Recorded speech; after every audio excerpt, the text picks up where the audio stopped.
What you want more than anything is you want to meet people with different experiences. And I've always sort of found you would see things that you would not automatically have come across.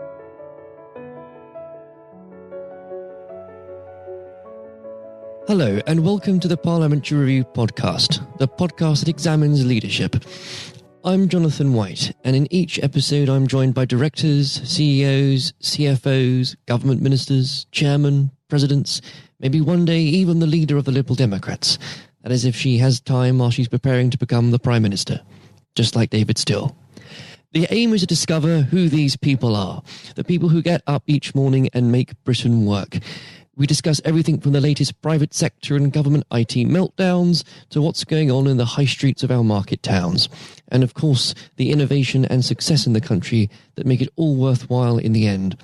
We also get their take on the current political and economic state of the country. Later on in this episode, you'll have the chance to hear our exclusive interview with Lord Pickles, the former Secretary of State for Communities and Local Government, Chairman of the Conservative Party, and of course current co-chairman of the Parliamentary Review. But for now, we're joined by Cathy Maslen, the resident manager of Genuine Care. Cathy worked in the care sector for 10 years before deciding to create a company that reflected her values and passion for care. Founded in 2008, Genuine Care works collaboratively with local GPs and health services, which help them to develop a complete picture of the user in order to provide the most appropriate and effective service. We discuss this, their successes, and the troubling state of the sector now.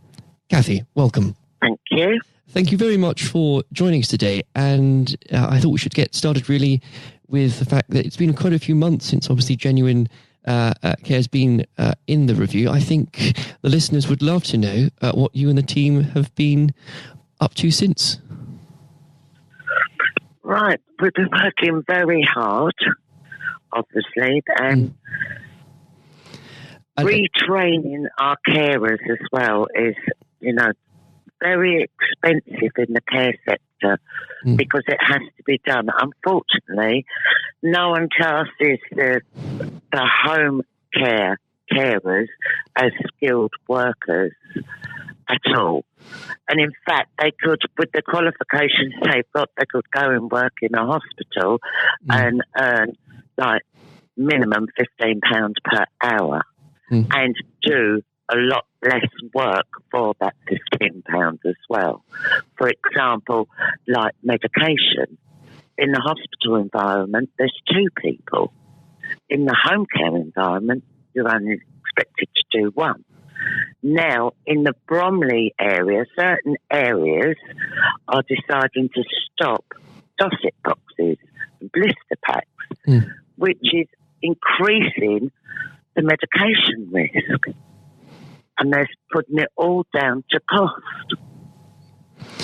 Now then, it's something I think we'll certainly come back to this later in the show, because it's something that first of all doesn't get enough attention policy-wise, and I don't think people necessarily, Cathy, understand how serious it is and the effects it has. And since you've obviously, maybe a good place to start, since you've talked about obviously working with others there, how important is it to have a working relationship with your local health services?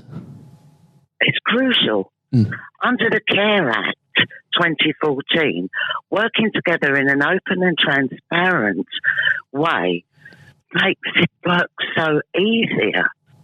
And luckily for me, or Genuine Care, that's exactly what we do. Everybody that comes on to our books, we write to their GP.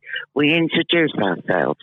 We let them know which of their patients we are taking on to provide care for.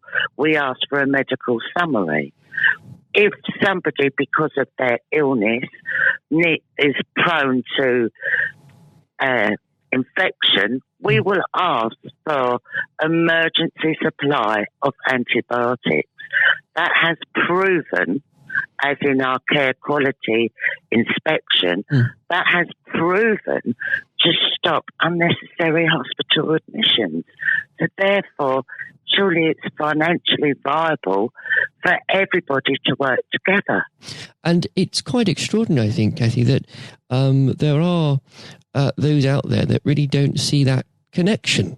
And you've already highlighted it. That's why they haven't got outstanding, and we have. Absolutely, and you're spot on with that, Kathy. Because the wider point there is not only does it benefit your clients, not only does it also benefits the local healthcare system, because we all know the burden the National Health can be under, and you're taking steps there to ensure that, especially this time of year, there's one less thing that they need to be worried about.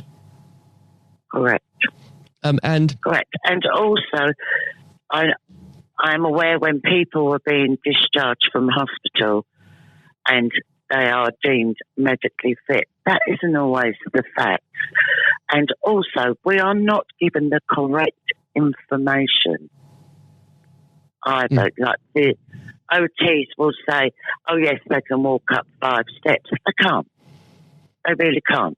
And I understand that they have 72 hours to free that bed once someone is deemed medically fit. But then isn't it unrealistic when they come home and 2 days later they're back again? Or they're discharged with broken bones? Because what do carers know? We don't know anything. We're not skilled. We're not medically trained. However, we know the person. Of course. And we know what they're capable of doing prior to their admission. So nobody just doesn't listen. They don't listen. And I think also it's probably a good time to bring up a lot of people, especially when it comes to perhaps the bureaucracy, only really see these people not as people, but as whether it's numbers in the system. But you know them, of course, as individuals, as people. And what's the importance of making sure that KUs, for example, are able to socialise with other people outside of their own home, perhaps? And that must be a tremendous help to them. It is, but to be honest, the most vulnerable people, believe it or not, are the privately funded. Really? You know, absolutely. Absolutely. And, they've got the money. Why would the NHS need them to have a hospital bed? Because they've got Parkinson's and they can't get in and out of a normal divan bed. But they can afford it themselves. But it is a health issue. So why would the NHS refuse a hospital bed for someone in that condition who was actually in a bed for 2 weeks and not moved, and then decided they wanted the hospital bed, the hospital wanted the patient discharged, and they're sending them home without the correct equipment? Well, I've got to be honest, as a care provider who actually... care is a key word. Yes. Who actually cares about every individual that comes under our umbrella. You know, you have to fight. You have to fight for everything. And as for people with dementia, that's horrendous, the situation out there now. Absolutely horrendous. No, I had to go from February to October to get somebody diagnosed. That's practically an entire year. Sorry? For practically an entire year. It's outrageous. But I would... And in the meantime, it doesn't get better, it gets worse. So we've gone from verbally aggressive to physically aggressive. Which is a whole different kettle of fish. Completely. And, you know, it's now come to the stage where, unfortunately, being in the home environment is totally unsafe. Totally, for him and for everybody else. So we've had to get him into residential nursing care. Well, you know, with that, I mean, so far I think we've identified at least a dozen faults with the system. Where would you say, Kathy, from your perspective, especially from Genuine Care's perspective, what are going to be the medium-term challenges the sector's going to face that need to be dealt with, sooner rather than later? And what would your priorities be? Being able to get the correct staff to do the correct job and paid the correct wage. Then it is going to save the government, the NHS, social services, billions, to be honest. And I think it's safe to say, Kathy, I'm sure I know you'd agree, but carers are not given, and I don't understand why, the respect they deserve in society. And as you've said already, they could go off and earn a very different wage somewhere else if they so wish. But without them, our sort of angels around us, I don't know how we'd function. We are without them. People aren't going to go, you can go into Tesco's and get the same wage. You can go and work in a bar, do the unsociable hours if you wish, and still get the same sort of wage.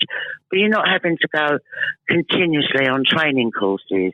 You're not actually having to write up books of the reason why you're in with somebody, what they need to do and what they've had to do, and to make sure that they've got enough time to do what they need to do.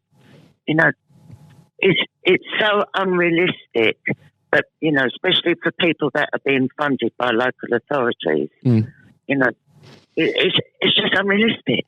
And on top it's silly, but the long term, if people done their job correctly, then it would be more financially viable, the whole care sector completely. And on top of that, of course, we're as we know, we are sitting on an aging population. This is not going to get is not going to get any easier. And the longer we put off these decisions, the worse it's going to get. It's not easy at all. It's not easy at all. And the social care from healthcare is, if it wasn't true, it would be like a comedy show. Yeah. I was in with a client who is bedbound, palliative, like the NHS, and when they do an assessment for funding for continuing healthcare, social worker and a registered nurse come out. They rang to check the person was still alive before travelling to the house. Right? They rang. Then when they get there, they say, oh no, it's not healthcare, it's social care. There's nothing you can do. You've given all the information, you've given everything to them. No, we've decided it's social care. Really? Okay. 2 weeks later, that person's dead. Through their illness and their condition and, expected death.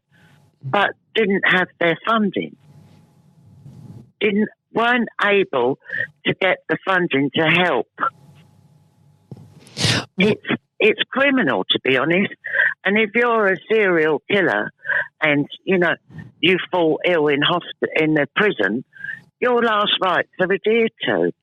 You'd get better, yes. And it's such an emotional and poignant point that, Kathy, and I think for a lot of listeners that's going to be, quite a shock because they just don't hear how things are really working at the sharp end of things. We're talking currently in the middle of a general election, which has ruined everybody's Christmas, but we are going to soon have the party's manifestos released. What would you, first of all, I suppose, what would you hope? Second of all, what do you think needs to be in those manifestos, especially from the Labour and the Tories party for social care? Oh, I think they have to acknowledge the carers training. I think, I can go and get my nails done cheaper than the hourly rate for social care. I think that's terrible. Travesty. dearer. Sorry, my nails are dearer than the hourly rate for social care. It is criminal. So I mean, let's hope that is addressed. And I'd find it extraordinary that. Well, you've done so many white papers, green papers, consultancies for social care in England, plus 5 independent commission reviews. Commissioners' reviews. But there's no changes. There's no changes. I think social care has been swept under the carpet. I've even known schools to say, if you don't study, you'll end up as a carer. You know what I mean? That's how bad the carer's role is. It's treated with no respect, and it's treated as if it is as a derogatory position, which there needs to be, and maybe this does need to start in schools. There needs to be an element of education, certainly in PSHE, about how the elderly especially are looked after, and how it's no bad thing to be involved with that. I know in other countries, whether in Europe or further afield, they have a much different and more integrated system. And I think for a lot of foreigners looking in on this country, find it bizarre that our social care and the national health are so separated.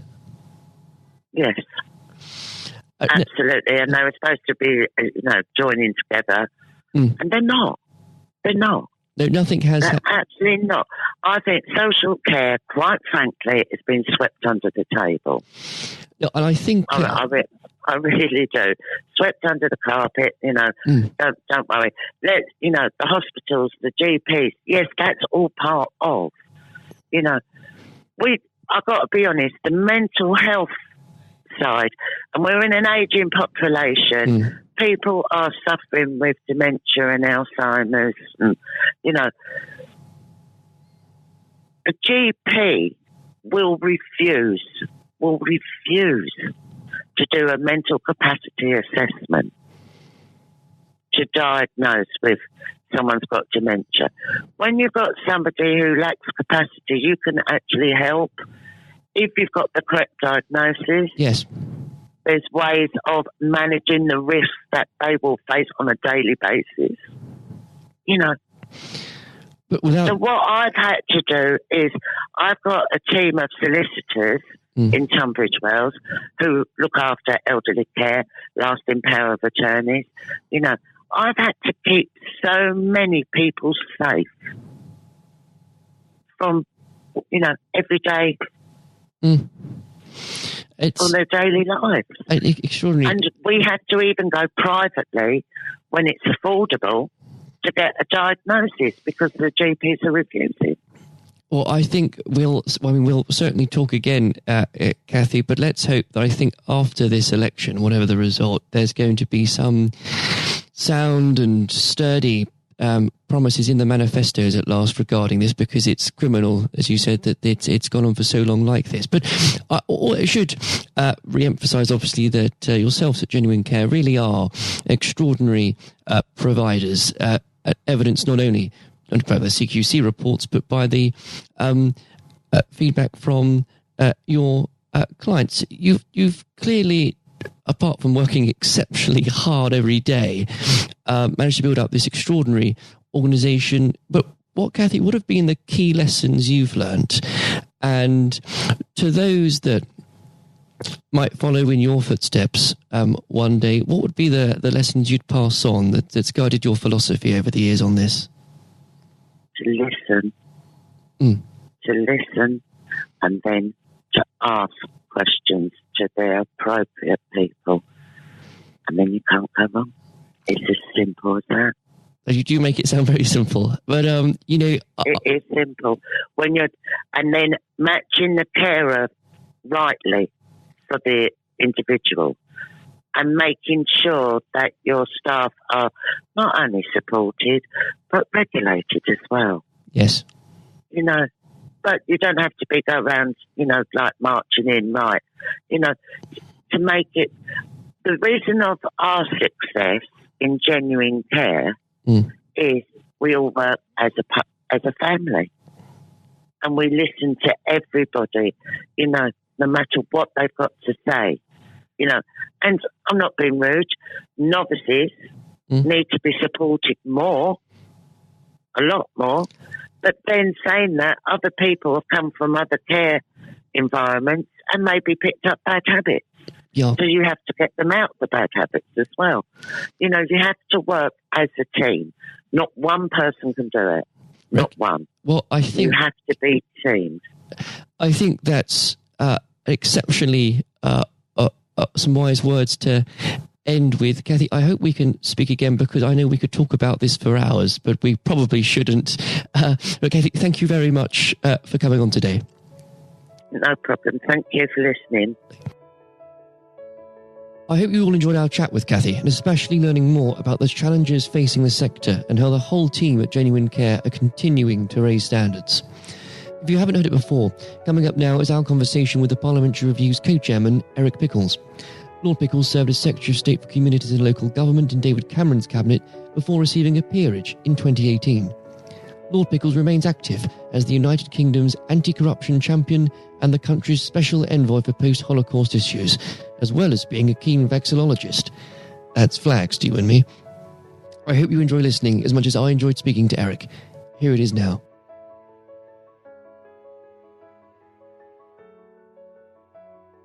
Eric, thank you very much for joining us today. It's a pleasure. Now, I'm sure you won't mind me reminding the listeners that you've been involved in politics, both local and national, for quite a number of decades. Indeed, before the days we were in the common market. You know, given your experience over those years, what thoughts have you had over the last few weeks and months about the current political situation the country finds itself in? Situation is quite dire because we have a parliament that is by and large useless. It's like a bored teenager on a long drive, and it knows what it doesn't want, and it's so bored with Brexit, but it can't agree. So no matter what you put up, it's against it. Are you in favour of a referendum? No, I don't want that. Are you in favour of remaining within the single market? No, I don't want that. Are you in favour of... No, I don't want to do that. No. And are you in favour of leaving without a deal? No, we don't want to do that. So it's against everything, but there isn't enough votes to be in favour of something. And it could be by the time this podcast goes out that Boris has started on the process of the bill, because we'll be voting on that today. But even then, what people don't seem to understand, this is not the end of Brexit. Right. This is barely opening the door of Brexit. We've got years of negotiations about trade agreements, relationships with Europe, putting down pieces of legislation. We get our agriculture, our fisheries, our financial services into place. Brexit is going to go on and on and on and on. I'm sure we are. Now, the question is, I should actually remind listeners that we are talking on the day that the second reading of the European Withdrawal Act will take place. So, as we speak, we don't quite know. As, well, perhaps like the government front bench, don't know what's going to happen. You compare Parliament to a petulant teenager. What do you do to a petulant teenager to sort it out? Is there a chance that it will see sense and push this through this bill without making amendments? Is there a chance it will vote for its own for a general election? How do you see this playing out at the moment? The sensible thing will be to put this deal through, because I've always been of the view a deal is better than no deal, because this is just the beginning. In order to start the process of Brexit, start the process of the United Kingdom taking over powers that it's not really exercised for 40-odd years, the smart thing is to get this thing through now. But in a way, it's not about Brexit itself. If there was a free vote, this deal would have gone through. Mrs May's deal would have gone through. But it's about politics. It's about a Labour Party that thinks it has a chance, trying to make the Prime Minister, whether it was Theresa May or Boris Johnson, look as though that they are in office but not in power, of delaying as long as possible. There's a lot of talk about an election in the autumn, maybe back end of November, beginning of December, something for us to look forward to before Christmas. It's beginning to look less likely. It's beginning to look as though they might want to drag it into spring to get as far away as possible from the rather decisive moment that Boris came back with a deal. We have to remind ourselves that nobody thought he could deliver a deal, and it does quite shock them. And if you remember, all this process went through in order to ensure that we were left without a deal. When we have a deal, suddenly, well, no, it's not that kind of deal. We don't want that kind of deal. We want something different.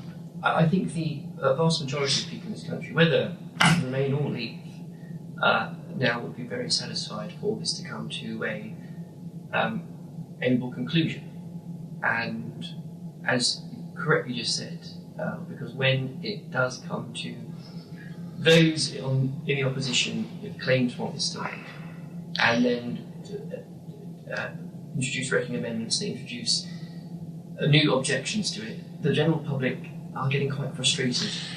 But you've got to understand that quite a lot of people don't get beyond a small area within Westminster, sometimes cliche referred to as the Westminster bubble, and go back to their own patch. Now, by and large, everybody hates their MP, except when they're at home, doing the fairs, wandering around, helping people. So they, in a way, they're closeted to that great, which I feel is coming as a tsunami of change. You were, of course, MP for Brentwood for 25 years. Absolutely. What would you? I mean, of course, you resident there as well, despite being a proud Yorkshireman, obviously representing a good Essex seat. What would you say to your constituents right now? Hang in there; it'll be all right. Well, it's different when you're a member of Parliament because you've got to kind of toe the government line a little bit. So one thing I've found now is I've got my weekend back and I say what I want, and I think I always say to our constituents is that it is pretty hopeless down there.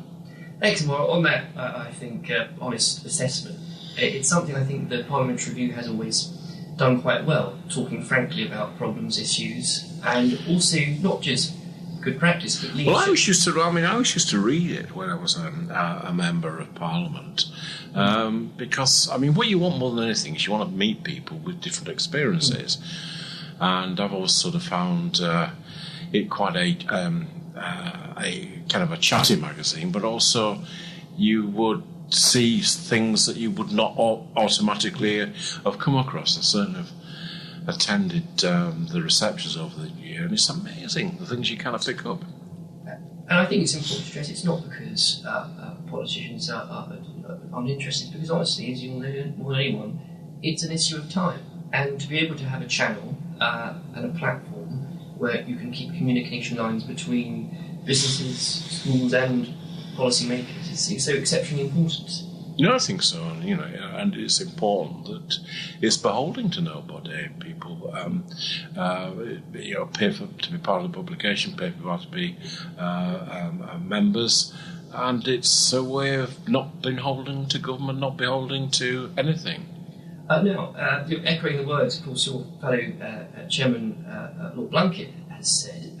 What some might not know is that you started your political journey perhaps even further left than David Blunkett. Absolutely, I was a communist. Now, what was it? At the age of 14, I was bought the Trotsky's History of the Russian Revolution, and I read it from cover to cover. I tried to read it a few years back, and I just couldn't follow anything. Oh, so I was going to say perhaps you might know the minds of the show front bench better than they do themselves. From my position when I first joined, I would regard them as recalcitrant running dogs of the capitalist system. Now, what was it then that moved you from radical Marxist to running the only inner city council controlled by the Conservatives in the 80s? Well, I was very young, and I was fascinated by what was happening in what was then Czechoslovakia and Dubček, and the revolution that was taking place there inside communism, and the way in which he was repressed by Mr. Brezhnev, and the tanks and taking over. I was so angry. And I'm 16, remember. I'm really angry. And I thought, what's the most outrageous thing I can do? I'll join the Conservative Party as a protest. And I kind of sticked around, and my family thought it was the funniest thing that ever happened to it. I was Eric the Tory. And I think you announced this quite grandly as a grand protest. I did indeed, but I kept going down, and it was an exciting time. People were developing the ideas of what the Conservative Party should be. Selsdon man, even Heath looked radical. We had different ideas, and it eventually clicked. And at some point, I became a Conservative, and that was 51 years ago. I think I'm definitely 100% a Tory now. Through and through. Through and through. Although I do know the story. Most people might guess that a dynamo Conservative like yourself would have perhaps a portrait of Mr. Thatcher or Mr. Churchill in their office. But who is it that you have?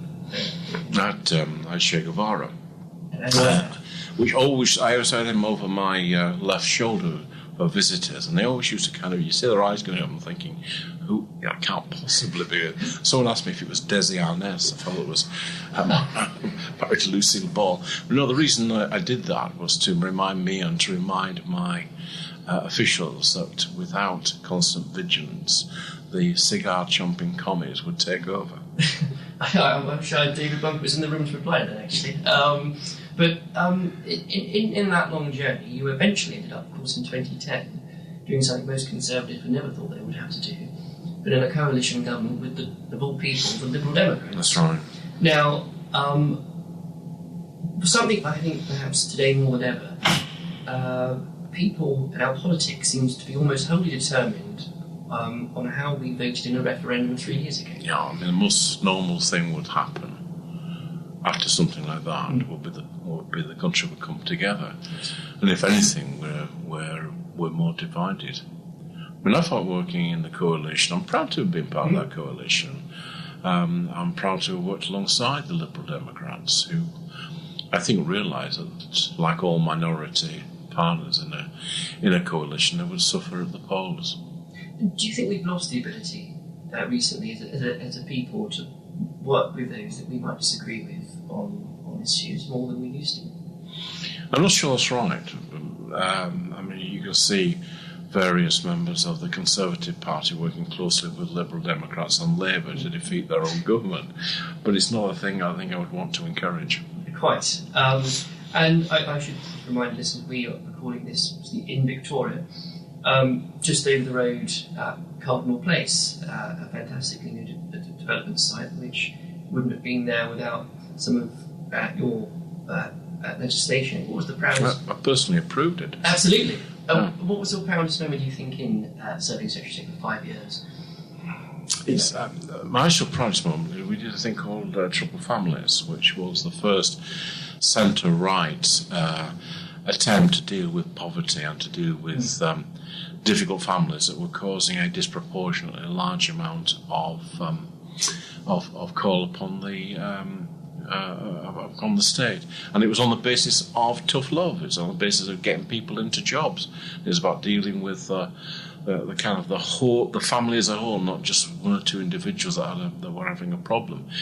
And I'm pleased that it's continued. And since, I should very much stress that since, of course, you're stepped down to being an MP, you do have your weekends back, but that's not to say you haven't remained very active and very busy. Of course, continues the government's anti-corruption champion, shone the harsh light of day over malpractice in the local government. Indeed, the Queen's speech we've just had include some of your recommendations from 2016.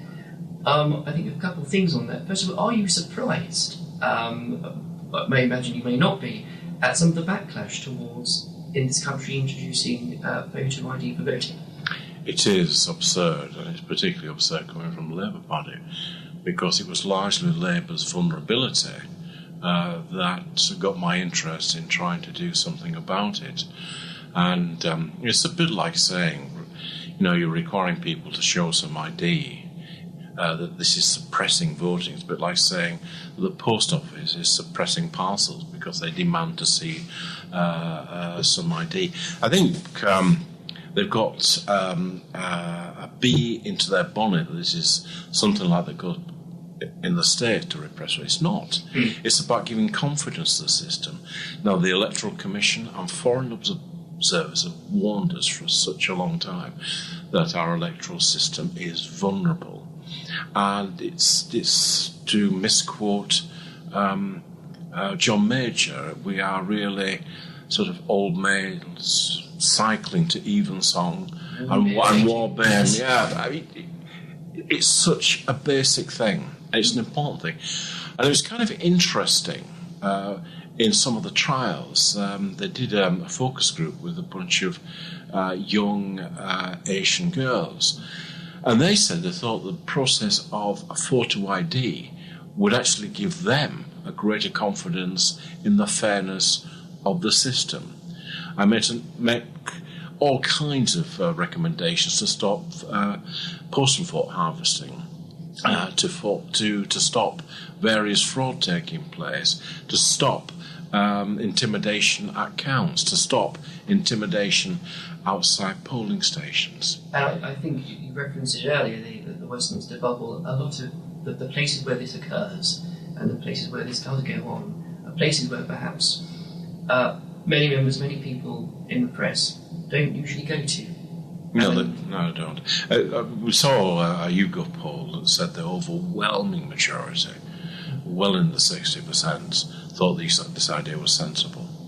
Yeah, I imagine you're quite proud that recommendation is in the speech. Yes, I mean, I'm a bit frustrated they didn't do it sooner, but nevertheless, I'm very happy that they are doing it. It's as if the government's time has been taken up by something else and we've not focused on anything domestic. Absolutely. But with a man, though, with his roots in local government, do you think, and how much you've worked with that report, especially looking at them carefully, how would you rate our current state of local municipal politics? Local government's very good. I mean, local government, don't get me wrong, it's by and large corruption-free, and it does a remarkably good job. And it was, in truth, my worries about local government and that these measures were brought in. I don't believe the fraud is big enough to be able to take a parliamentary seat, but it is big enough to take a council. And if you are negligent, uncaring about the probity of the poll, you're likely to be equally negligent about the awarding of contracts to your friends. So it's all past that. But local government is a very enduring part of our constitution. I got a bit stick because we had to take some money from them, but by and large they survive very well. Excellent. Now, beyond obviously that work, you're also, of course, the British envoy for post-Holocaust issues. Yeah, sure. I think it very dear to your heart. I know you've done some fantastic work recently, including with obviously former Shadow Chancellor from the Review, Ed Balls. Would you mind, if you could just let the listeners know what projects you are working with and really the importance that has to so many communities around the country? Well, I used to be very unpleasant about Ed Ball, and he used to be very unpleasant about me. But I found working with him remarkably easy, and we've not had a single row in 2 years, and by now we're beginning to be able to finish each other's sentences. We're building a memorial to the Holocaust next to Parliament with a learning centre below it, and the reason why the Prime Minister chose that site is that it was David Cameron, and he wanted to ensure that when people left the memorial, they would look and see Parliament and recognise that it was the last bastion against tyranny. but more important, to remind people who work in Parliament that the legislature has a choice. It can either protect its citizens or it can oppress its citizens. And we do know that it was a compliant legislature that brought in the Nuremberg laws. And at a time when there are parts of Europe that are seeking to rewrite their history and seeking to see themselves as only the victims of the Nazis, I'm determined that we should tell the truth in an unblinking way. We are, I suppose, at a critical crossroads when the last survivor is likely to be no longer with us within the next decade and a half. And at that point, we do know that history starts to be reassessed. I think it was Simon Sharma that talked about this. And he was referring to the French Revolution. And of course, most of the books written in the 1850s are the ones that have shaped our view of the French Revolution. But the difference is this, that slightly over 100 years ago, my grandfather Edgar grabbed hold of his Lee Enfield and walked out of a trench in the Somme and walked towards the Germans. And within a few minutes, most of the people he'd been brought up with, most of his friends were dead. Nobody doubts that he did that. But there's a whole industry out there that doubts that the Holocaust took place. So that's why it's important that we help frame that narrative. And you reference as well, it's so important, especially at this time of history, 7 years afterwards, that young people in schools get the correct education about it. How do we compare as a country in doing that compared to some of our European friends? We I think, compare remarkably well, particularly because we've got a mixture of things. We ensure through the lessons of Auschwitz that 2 pupils from every secondary school go to Auschwitz each year, that they have a preliminary meeting, a visit and a wrap-up. We ensure that Holocaust Day is remembered in January. Now, I can remember starting that, or I'm not starting it, but being part of a foot soldier of people that put it together. And, it was like one man and a dog, but now it's quite a massive, it's a massive event. So I think we are quite good at remembering that. I think where we perhaps do need to have a wider understanding is beyond the death camps. And we need to kind of understand the Einsatzgruppen, which was the roving murder squads, how important they were. You were more likely to have been shot in a ditch than to end up in a death camp. The hinterland of that is Lithuania, where I was last week talking to colleagues, and through Belarus and the Ukraine. And it's really important that we ensure that we register where those death sites are. And I think certainly, and I'm going to sit down next to speak, which hopefully won't be too long away. I think we'd be very happy to keep updates on how that project is going, because it's so important and people do need to be aware of it. Looking to the future, though, I imagine you were actually very content and happy. The former Prime Minister, friend and colleague David Cameron just released his book, and you quite unscathed from it. I can't. He was very nice about it. I even bought the audio version because he was reading it, and he obviously, but there was a fair bit of affection, and I'm rather glad they left out 1 or 2 of the other embarrassing things. Maybe another time. Yeah. Yes, but it's important, I think, and I'm conscious of the time. I think it's important that today people have become so perhaps caught up in what's happening in this country regarding Brexit. Looking to the future, what would you say that it's a positive thing that this country has to look forward to? Well, we're a large trading nation. We're a large economy. We're a liberal democracy, and it would be good to get through Brexit over the coming years and it would be good to start to look at some of the social issues that we need to tackle, those that have been left behind by our economic progress. And it would be good to see some solid investment in this country, both in terms of its infrastructure, but also in terms of the way it operates as a democracy. And I know that's going to be a huge focus of the next review. Because thank you very much for joining us. Thank you.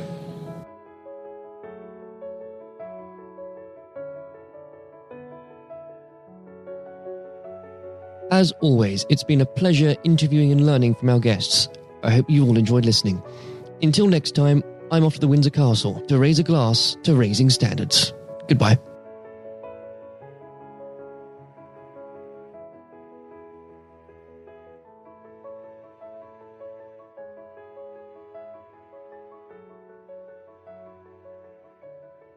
Thank you for listening to our podcast. You can find every episode on iTunes, YouTube and Spotify.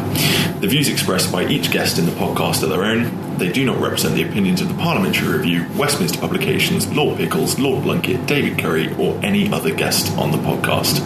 If you'd like to know more about the Parliamentary Review, please visit www.theparliamentaryreview.co.uk.